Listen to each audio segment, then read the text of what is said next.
Assalamualaikum warahmatullahi wabarakatuh. Baiklah, jadi kita saat ini akan melakukan review materi pra-UTS. Nah, yang pertama kita akan membahas hakikat ilmu kimia.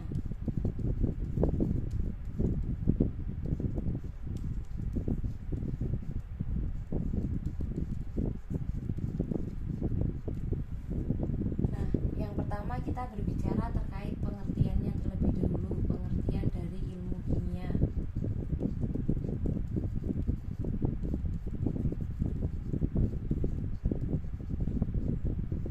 Ilmu kimia adalah salah satu cabang ilmu IPA yang mempelajari terkait struktur,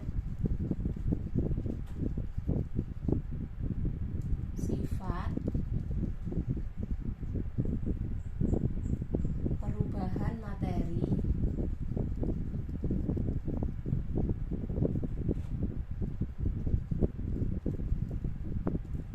dan energi yang menyertainya.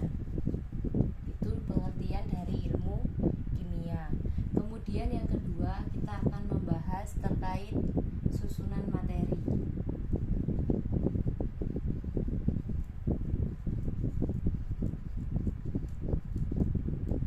Untuk susunan materi ini ada 3. Yang pertama yaitu unsur. Unsur di sini adalah yang paling sederhana.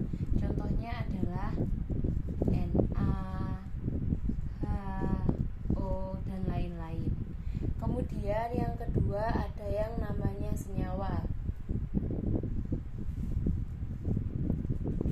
Kalau senyawa, dia merupakan gabungan dari beberapa unsur dengan perbandingan tertentu. Contohnya ada H2O, CO2, dan lain-lain. Kemudian yang ketiga ada yang namanya campuran. Kalau campuran itu adalah gabungan antara 2 zat atau lebih. Contohnya di sini saya punya larutan garam. Nah, larutan garam ini kan dia terdiri dari H2O dan NaCl. Seperti itu. Kemudian yang ketiga kita akan berbicara terkait struktur materi.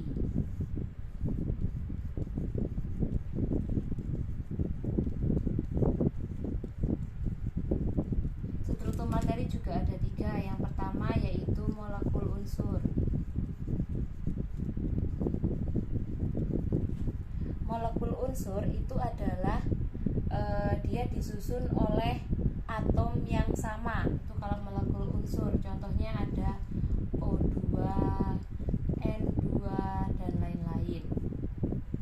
Kemudian yang ketiga ada yang namanya molekul senyawa. Kalau molekul senyawa, dia itu disusun dari 2 atom atau dari atom-atom yang berbeda. Bisa 2 atau lebih. Contohnya ada H2O, CO2, dan lain-lain. Kemudian yang ketiga ada yang namanya molekul ion. Kalau molekul ion, dia disusun oleh atom yang bermuatan atau unsur yang bermuatan. Contohnya apa? Ada Cl-, O2-, H+, dan lain-lain.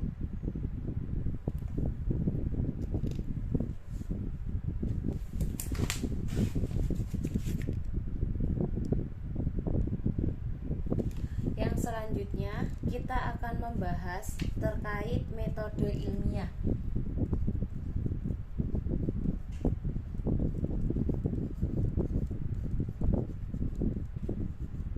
Untuk metode ilmiah itu ada 8 tahapan. Nah, ini dapat kalian hafalkan. Dan untuk penghafalannya harus sistematis ya. Karena metode ilmiah itu bersifatnya sistematis, jadi harus urut tahap ke-1, ke-2, dan selanjutnya. Untuk tahapan-tahapannya kan bisa menggunakan referensi dari materi yang sudah saya bagikan atau menggunakan referensi dari buku juga boleh. Kemudian yang selanjutnya kita akan membahas terkait keselamatan kerja.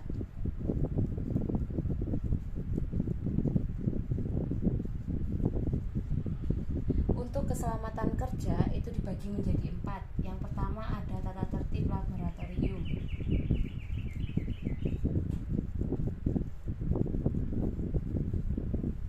Kemudian yang kedua ada cara penggunaan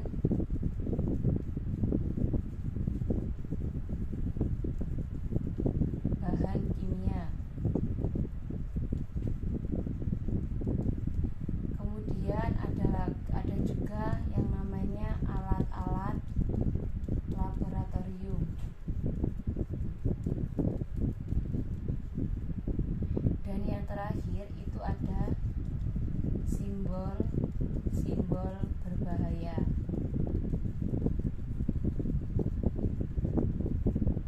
Nah, untuk simbol-simbol berbahaya ini kalian harus mempelajari dan mengingat-ingat ketika simbolnya, gambarnya tengkorak itu artinya apa, terus gambarnya api artinya apa, itu harus diingat-ingat ya.